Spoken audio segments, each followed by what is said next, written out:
주시는 거고 그렇습니다. 아마 여기 앉아 계신 분들은 대부분 신앙생활을 오래 하고 계신 분들이시죠.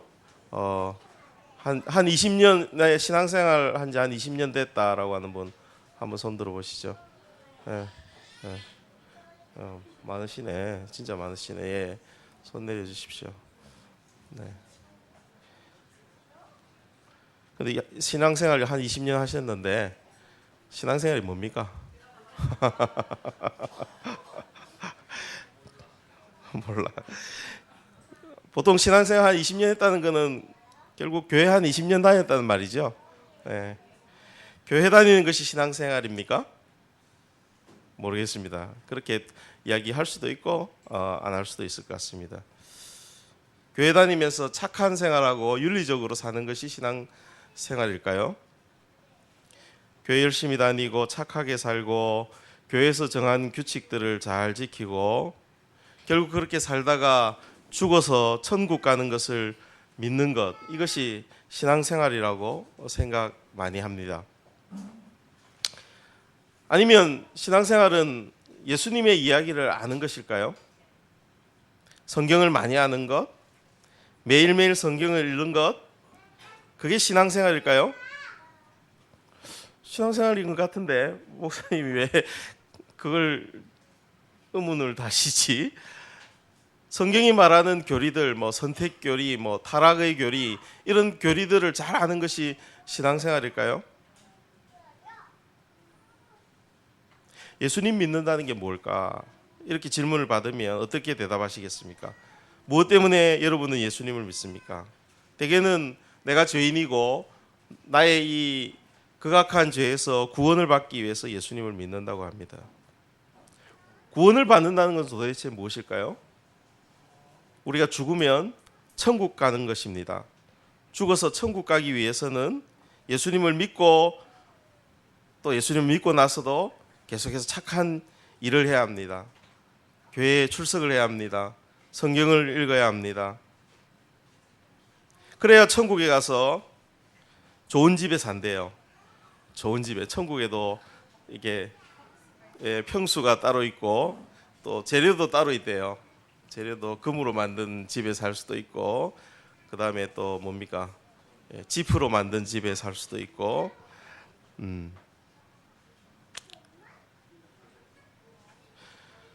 어떤 사람들은 반대로 그건 신앙생활 아니야. 그건 수준 낮은 생활, 신앙에 대한 생각이지. 그렇게 해서 이렇게 이야기합니다.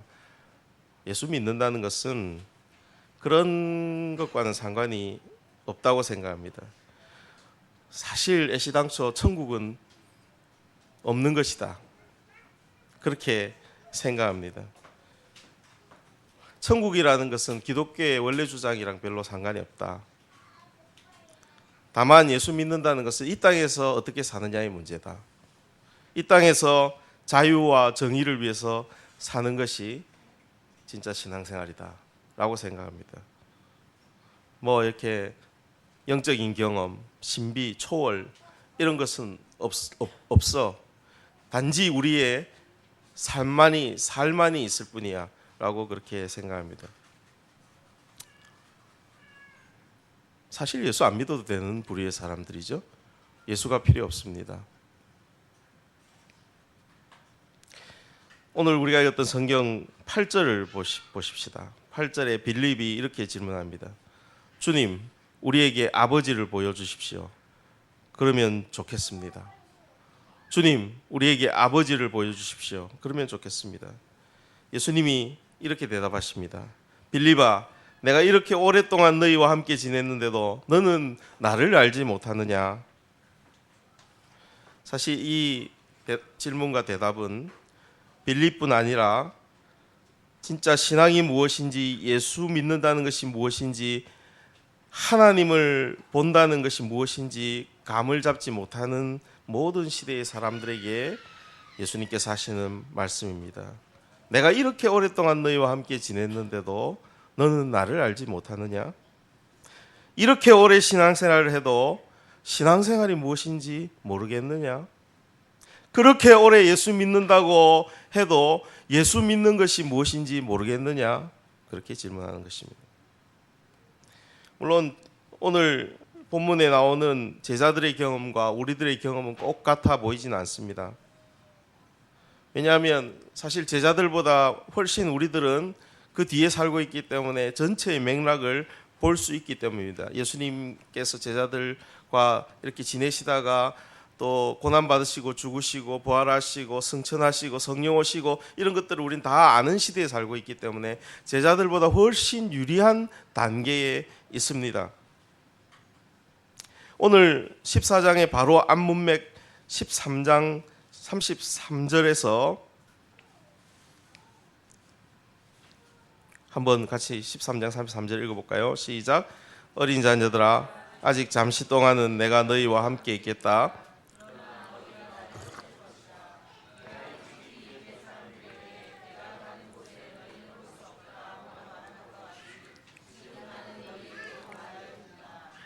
내가 가는 곳에 너희는 올 수 없다라는 이 말씀에 사실 제자들은 엄청 당황하고 헷갈려 하기 시작했습니다. 그래서 베드로는 주여 어디로 가시나이까? 라고 다시 물었고 예수님께서는 이렇게 대답하십니다. 내가 가는 곳에 네가 지금은 따라올 수 없으나 나중에는 따라올 수 있을 것이다. 그러니까 베드로는 원래 또 성격이 아주 급하고 강한 사람이라 강한 의지를 보이면서 내가 죽더라도 목숨을 버리더라도 예수님 따라가겠습니다 말씀하십니다. 그러니까 예수님께서 찬물을 끼얹으시죠. 뭐라고 찬물을 끼얹으십니까? 38절 네가 나를 위하여 네 목숨이라도 바치겠다는 말이냐? 내가 진정으로 너희에게 말한다. 닭이 울기 전에 너는 3번 나를 모른다고 할 것이다. 이런 맥락 가운데 이런 분위기 가운데 14장이 시작되고 있다는 거예요. 이런 분위기 가운데 막 예수님이 어디로 간다는데 어디로 가는지 알지 못하겠고 따라온다니까 뭐 죽겠다고 이러니까 네가 죽는다고 웃기는 소리 하고 있네. 네 오늘 배반할 거다. 뭐 이런 이야기 하고 있는 가운데 오늘 14장이 시작하고 있습니다. 분위기 진짜 안 좋습니다. 분위기 착잡합니다. 여러분 목사님과 이런 대화를 했다고 생각해 보십시오. 예? 교회 다닐 마음이 없어지고 있는 중입니다. 예수님 따라다니고 싶은 마음이 없습니다. 식탁에 기대어 있던 제자들의 마음에 이런저런 생각이 다 듭니다. 지금 이분은 혼자서 어딜 간다고 하는 말일까? 뭘 하러 가신다는 말일까? 왜 이렇게 예수님 이분이 이 분위기를 썰렁하게 하실까?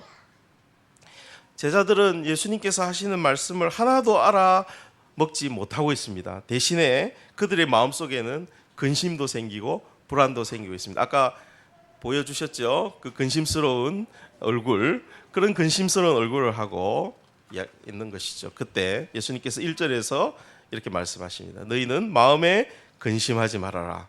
하나님을 믿고 또 나를 믿어라 라고 말씀하시죠.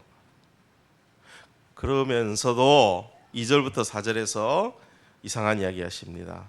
내 아버지 집에는 있을 곳이 많다. 그렇지 않다면 내가 너희가 있을 곳을 마련하러 간다고 너희에게 말하겠느냐?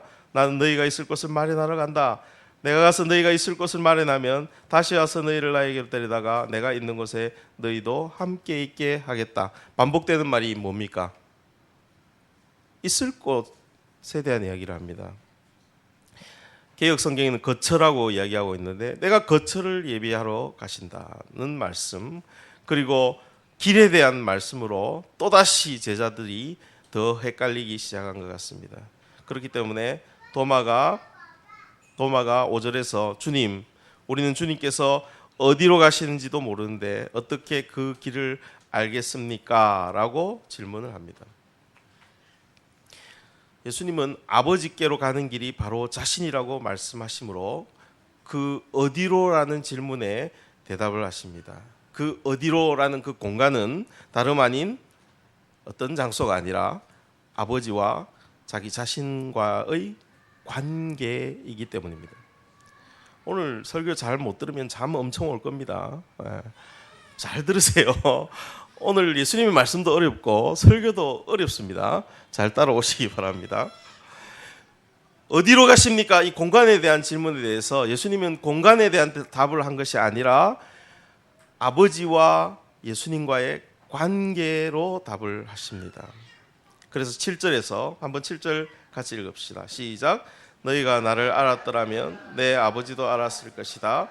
이제 너희는 내 아버지를 알고 있으며 그분을 이미 보았다. 대개 사람들은 있을 곳, 거처라는 단어를 들으면 예수님께서 일종의 어떤 장소를 이야기하신다라고 이해하는 경향이 있습니다. 그러니까 예수님께서 거처를 예배하러 간다, 있을 곳을 예배하러 간다 이러면 대부분 여러분 성경을 읽을 때 여러분 어떻게 생각했습니까? 어릴 때부터 예수님께 천국을 준비하러 가시는 모양이다. 천국에 내가 있을 곳을 준비하러 가시는 모양이다. 실제로 어떤 장소가 있고 그걸 예배하러 가시는 것으로 그렇게 이해해온 경향이 있습니다. 혹은 예수님께서 여기서 말씀하시는데 내가 갔다가 다시 온다라는 그 말씀을 하시는 장면 속에서는 또 어떻게 생각합니까? 예수님이 갔다가 오신다고 하니까 이거는 바로 어떤 생각이 돼요? 말세에 예수님께서 재림하실 것이다 라는 약속을 하고 있는 것이다 라고 쉽게 이해해버리는 경향이 있습니다. 그렇지만 그렇게 이해해버리면 이 본문의 말씀을 천국을 예배하러 가시고 그러다가 이제 우리가 이렇게 살다가 예수님께서 다시 오신다는 것은 여기에 말씀은 나중에 재림하실 것이다라는 말씀이다라고 이해해버리면 지금 제자들이 예수님의 말씀에 답답해하고 뭐 어디로 가신지 모르겠습니다 하고 막 이렇게 하는 것처럼 그런 처지에 우리가 놓이게 되는 것입니다. 사실 여기 아버지의 집, 있을 곳 혹은 거처와 같은 말은 9절 이하에서 내가 아버지 안에 거하고 아버지는 내 안에 거한다, 계신다라는 단어와 연결시켜야 합니다. 여기 거처가 있죠. 거한다는 말이 있죠. 그러니까 거할 곳, 있을 곳은 따로 떼어놓은 우리가 생각하는 어떤 천국과 같은 것을 예수님께서 말씀하려고 하신 것이 아니라 내가 아버지 안에 거하는 그것을 이야기하려고 하는 것이라는 것이죠. 그 공간과 연관이 되는 것입니다. 여기서 말씀하시는 거처는 다른 말로 하면 장소를 의미하는 것이라기보다는 관계를 의미하는 것으로 이해하는 것이 옳고 또 있을 곳을 예배하러 간다는 말은 다른 말로 아버지와의 관계를 맺게 하기 위하여 필요한 구속사역의 예비를 의미하는 것이죠. 또 갔다가 온다는 것 역시 멀리 있을 역사의 재림에 대한 이야기라기보다는 구속사의 완성을 위하여 예수님께서 하실 일들을 하시고 다시 부활하신다는 의미로 다시 제자들에게 나타나실 것이라는 의미로 이해하는 것이 옳을 것입니다. 이런 설명, 이런 이해는 그 뒤에 8절 이하 21절까지 해서 빌립이 주님 우리에게 아버지를 보여주십시오. 그러면 좋겠습니다라는 그 질문에 대한 예수님의 대답으로 좀 더 명쾌해지고 명료해진다고 볼 수 있을 것입니다. 이제 너희는 내 아버지를 알고 있으며 그분을 이미 보았다라고 7절에서 하시는 예수님의 말씀에 빌립이 마음이 턱 걸렸던 모양입니다. 이제 너희는 내 아버지를 알고 있으며 당신이 말씀하시는 아버지를 본 적이 없으니 그 아버지를 좀 보여주시면 당신의 말이 무슨 말인지 이해하겠습니다라는 말인 것이죠. 이에 예수님께서는 그 빌립의 질문에 대해서 9절에서부터 11절까지 해서 아버지와 자신의 관계를 표현할 때 아내라는 다분히 공간적인 단어로 묘사하고 있는 것입니다.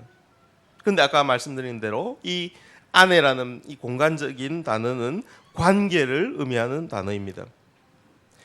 요한복음을 지속적으로 보면 계속해서 이 관계에 대해서 이야기를 하지만 제자들은 이 관계에 대해서 알지 못하고 귓등으로 계속 흘려 듣고 있는 것을 볼 수 있습니다. 단도직입적으로 성부와 성자의 서로 주고받는 관계, 아버지가 내 안에 내가 아버지 안에, 이거 어려운 말로 페리코레시스라고 그렇게 표현했지요. 이게 함께 춤을 추고 있는 것과 같은 그런 관계지요. 춤을 춰보신 분은 아시지만 함께 춤을 추려면 네가 내 안에 내가 네 안에 있어야 함께 춤을 출 수 있습니다. 이 웃고 있는 분들이 계신데 이분들은 약간 무도장을 다녀보신 분들인 거예요. 성부와 성자의 상호 침투의 관계를 믿으라고 예수님께서 말씀하십니다. 그래도 못 믿겠으면 적어도 그 말, 내가 아버지 안에, 아버지가 내 안에 있다는 것을 못 믿겠으면 눈으로 보여준 증거를 믿으라고 이야기합니다. 11절 마지막 11절 한번 읽겠습니다. 시작. 내가 아버지 안에 있고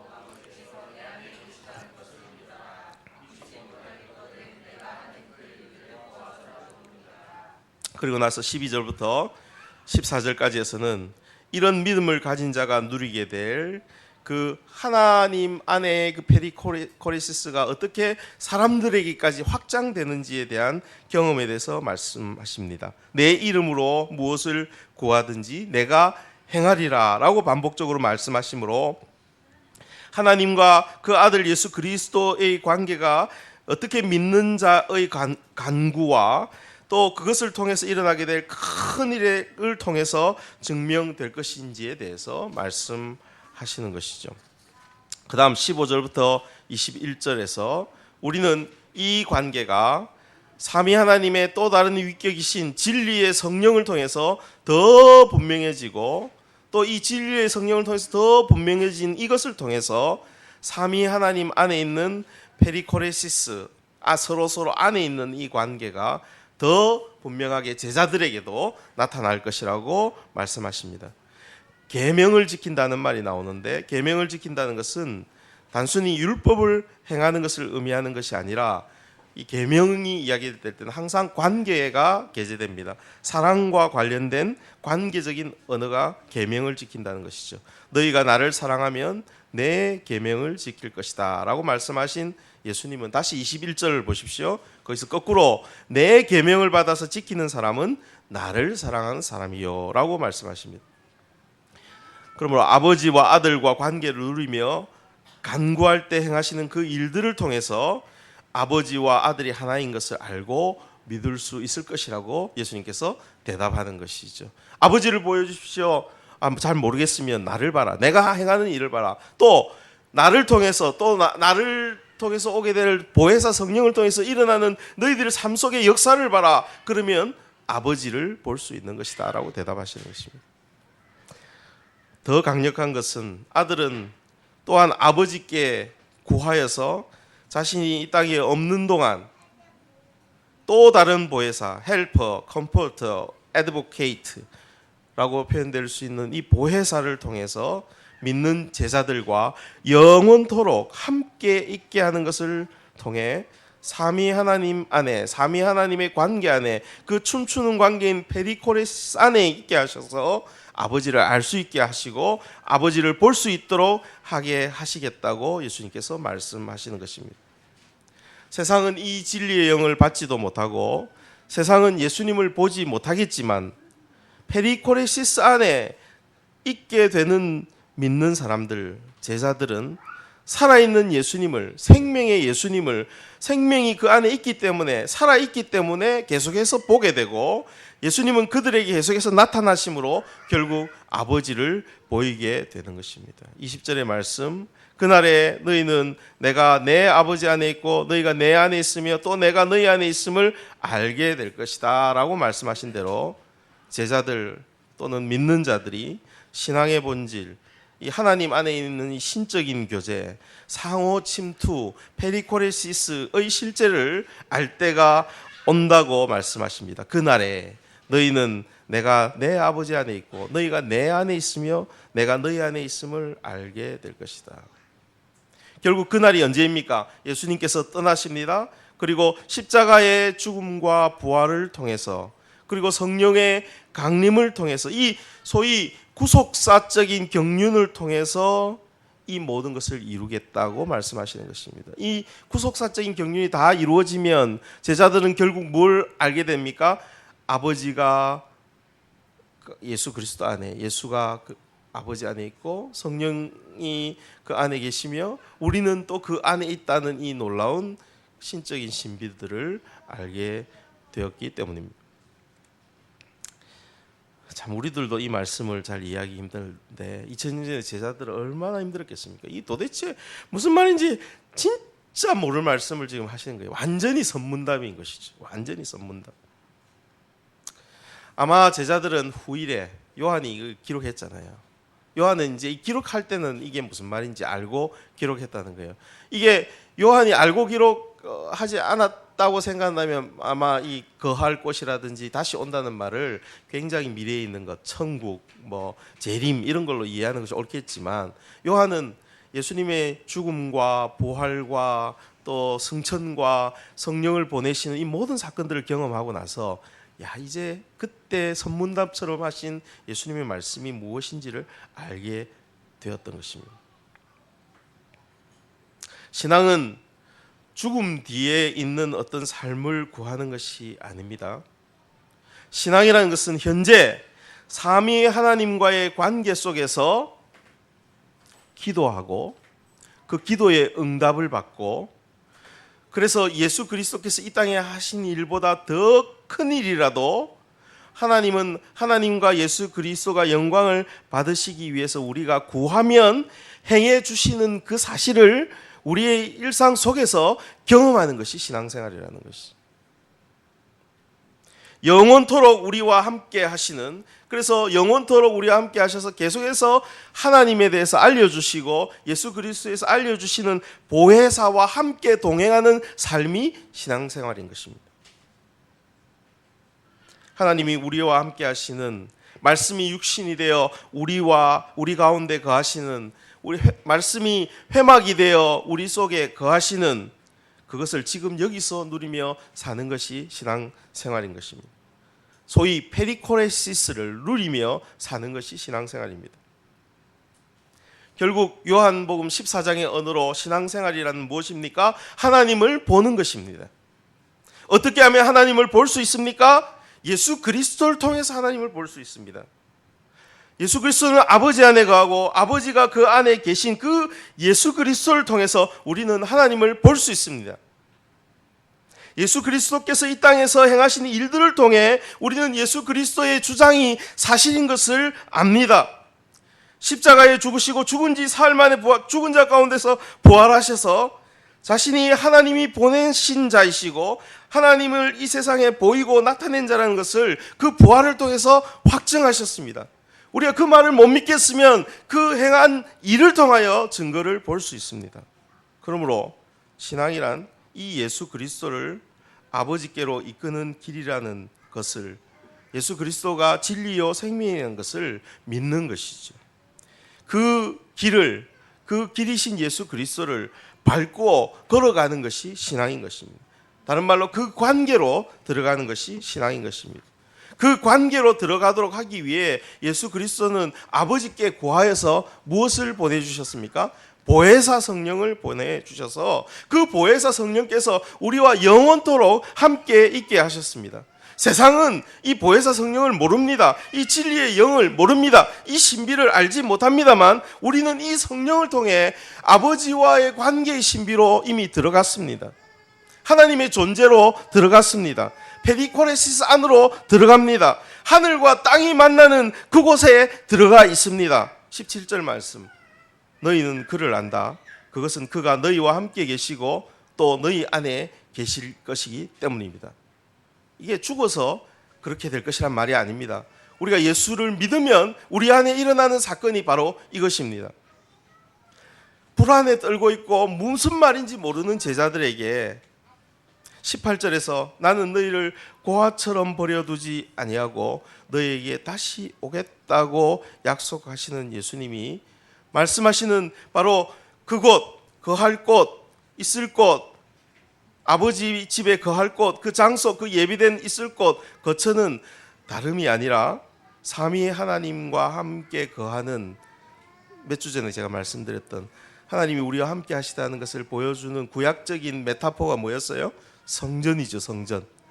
바로 그 성전인 것이죠. 하나님이 거하신 성전은 요한이 요한복음 1장 14절에서 예수 그리스도께서 말씀이 육신이 되어 우리 가운데 거하심으로 성전이 역사 속에 완성된 형태로 드러났고 다른 보혜사인 성령을 통하여 우리의 경험이 되게 하셨습니다. 우리 안에서 성전이 이루어지게 하셨습니다. 우리가 성전인 것과 하나님의 성령이 너희 안에 거하신 것을 알지 못하느냐? 그리고 요한은 계시록에서 이렇게 묵시로 이야기합니다. 계시록 21장 22절에서 나는 그 안에서 성전을 볼 수 없었습니다. 그것은 전능하신 주 하나님과 어린 양이 그 도성의 성전이기 때문입니다. 여러분, 예수님께서 말씀하신 내 아버지 집에 많은 그 있을 곳, 가서 너희를 위해서 예비하시겠다고 하신 그 있을 곳, 그것이 어디입니까? 바로 하나님이요, 바로 그 어린 양인 것입니다. 그 성전인 것입니다. 계시록에는 성전을 보지 못했는데 누가 성전이에요? 하나님과 그 어린 양이 성전이기 때문입니다. 죽어서 가는 그 천국에 있다는 그 황금집, 그런 것이 예수님께서 준비하신 성전이 아닙니다.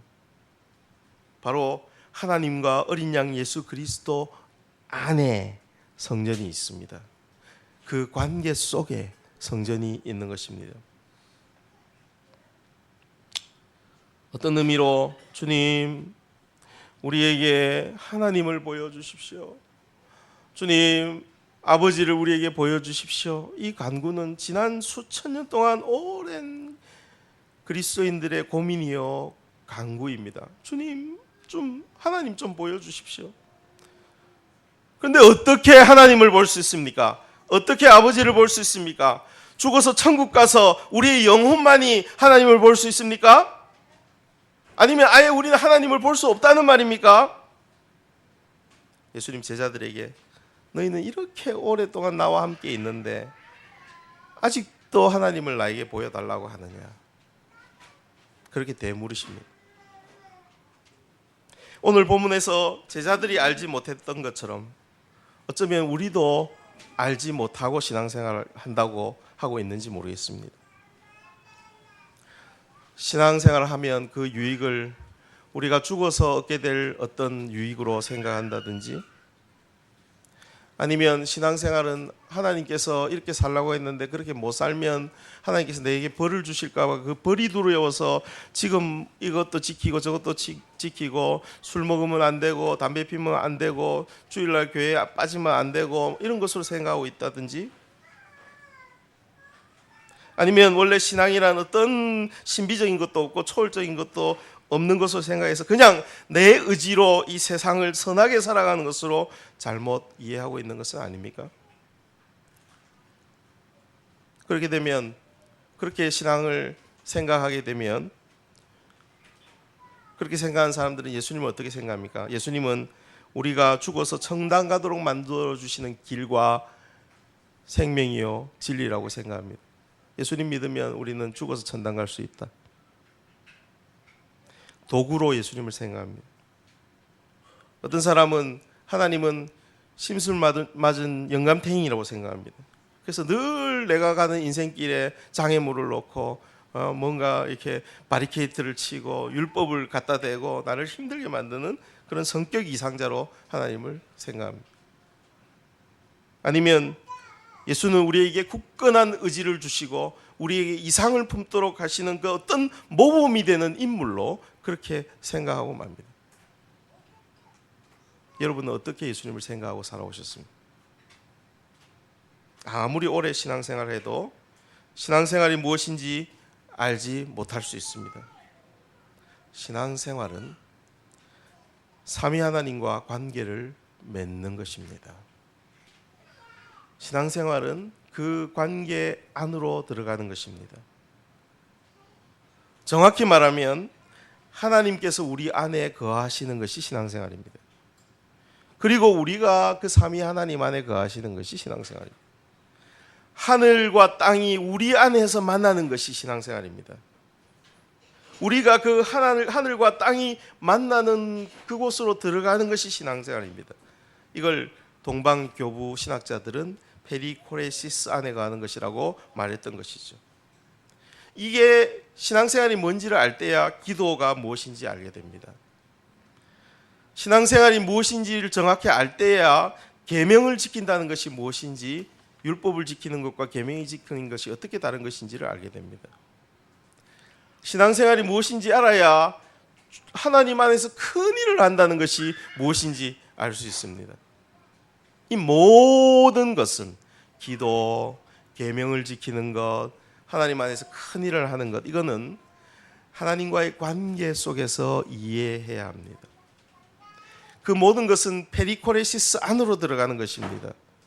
하늘과 땅이 우리 속에서 만날 때 일어나는 사건입니다. 예수님은 계속해서 그것에 대해서 이야기하고 계시는 것입니다. 말씀을 정리하면서 구약 말씀 한 군데 찾아봅시다. 다 같이 예레미야 23장 16절에서 22절 말씀입니다. 예레미야 23장 16절에서 22절 말씀.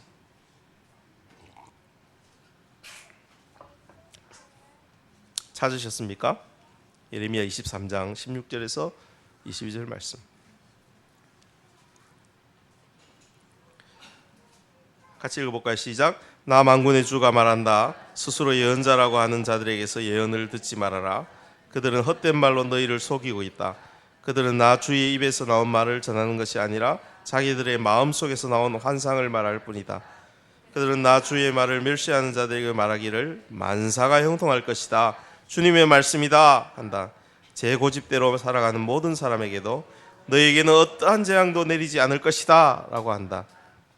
그러나 그 거짓 예언자들 가운데서 누가 주의 회의에 들어와서 나를 보았느냐? 누가 나의 말을 들었느냐? 누가 귀를 기울여 나의 말을 들었느냐? 보아라, 나 주의 분노가 폭풍처럼 터져 나온다. 회오리 바람처럼 밀려와서 악인들의 머리를 후려칠 것이다. 나 주는 나의 마음속에 뜻한 바를 시행하고 이룰 때까지 분노를 풀지 않을 것이다. 마지막 날이 오면 너희가 이것을 분명히 깨달을 것이다. 이런 예언자들은 내가 보내지 않았는데도 스스로 달려나갔으며 그들이 나의 회의에 들어왔다면 내 백성에게 나의 말을 들려주어서 내 백성을 악한 생활과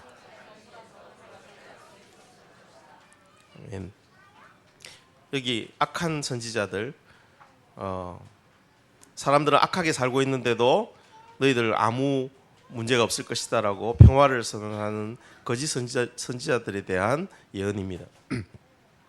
여기 두 번 나오는 독특한 단어가 있습니다. 그게 뭘까요?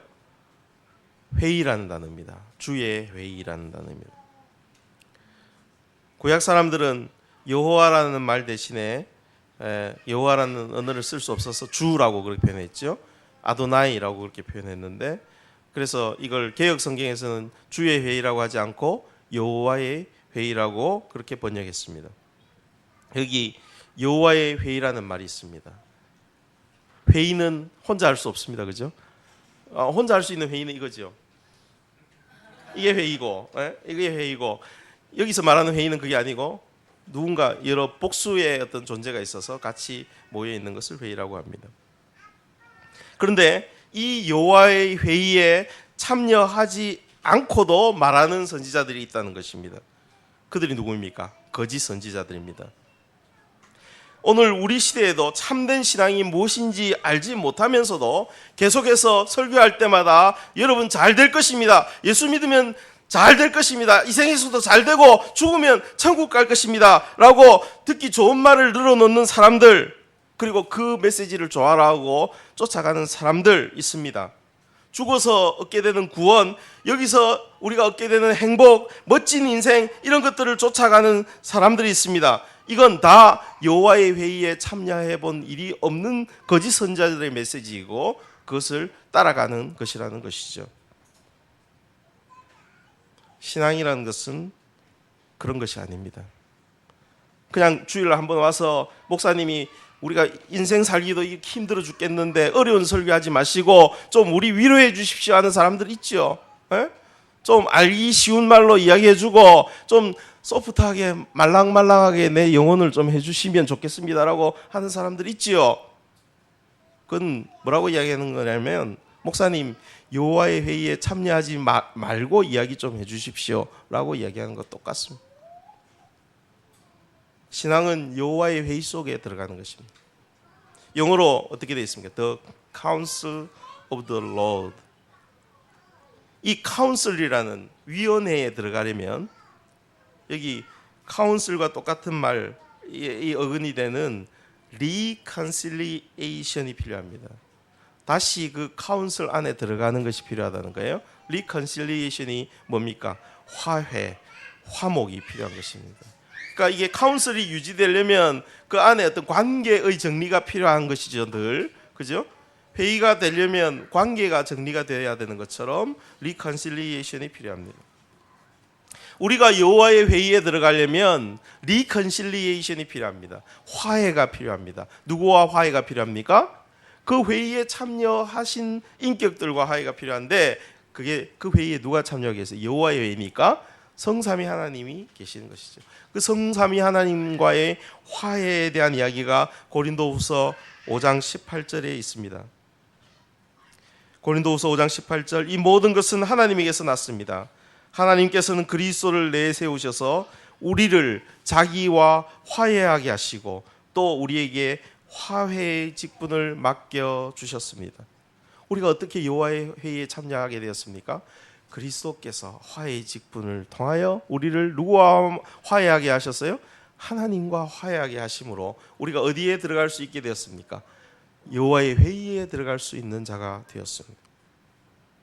예수 그리스도로 말미암아 우리는 주의 회의에 참여하는 자가 될 수 있었습니다. 우리는 예수 그리스도로 말미암아 성령을 통하여 여호와의 회의에 참여하여 여호와가 성전됨을 누리게 되는 것입니다. 그 회의에 참여하여 듣는 자가 참 선지자이고 거기서 나오는 메시지가 참된 하나님의 메시지가 되는 것입니다. 바울은 고린도전서 3장 16절에서 이 회의에 참여한 우리의 실존을 이렇게 표현합니다. 여러분은 하나님의 성전이며 하나님의 성령이 여러분 안에 거하시는 것을 알지 못합니까? 여러분, 신앙생활이 도대체 무엇입니까? 우리가 죽어서 얻게 되는 천국을 위하여 이 땅에서 애쓰고 노력하며 살아가는 삶, 그것은 신앙생활이 아닙니다. 지금 현재 우리의 삶 가운데서 하나님의 성전이 되어서 여호와의 회의에 늘 참여하며 그 속에서 성부 하나님, 성자 예수 그리스도, 성령이신 보혜사를 믿고 두려워하지 않는 삶을 살아가는 것, 이것이 신앙생활인 것입니다. 삼위 하나님 안에서 기도하는 것, 하나님의 관계 속에서 기도하는 것, 이것이 신앙생활입니다. 그 기도를 통해서 예수 그리스도께서 이 땅에서 하신 일보다 더 위대한 일을 경험하는 것, 그것이 신앙생활입니다.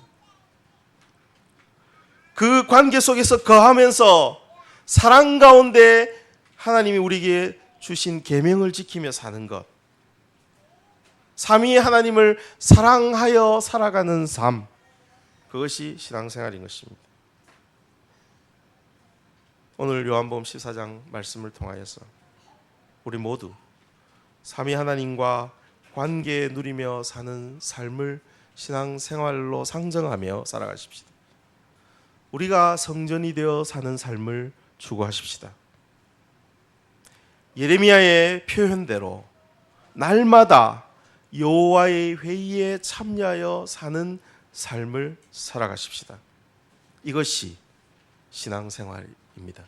다 같이 기도하겠습니다.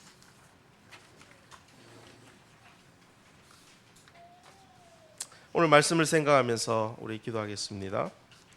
주님, 신앙생활이 무엇인지 예수 그리스도께서 하신 말씀을 제대로 깨닫고 기도하고 일도 하고 계명을 지키며 살아가는 우리들이 될 수 있도록 도와주십시오.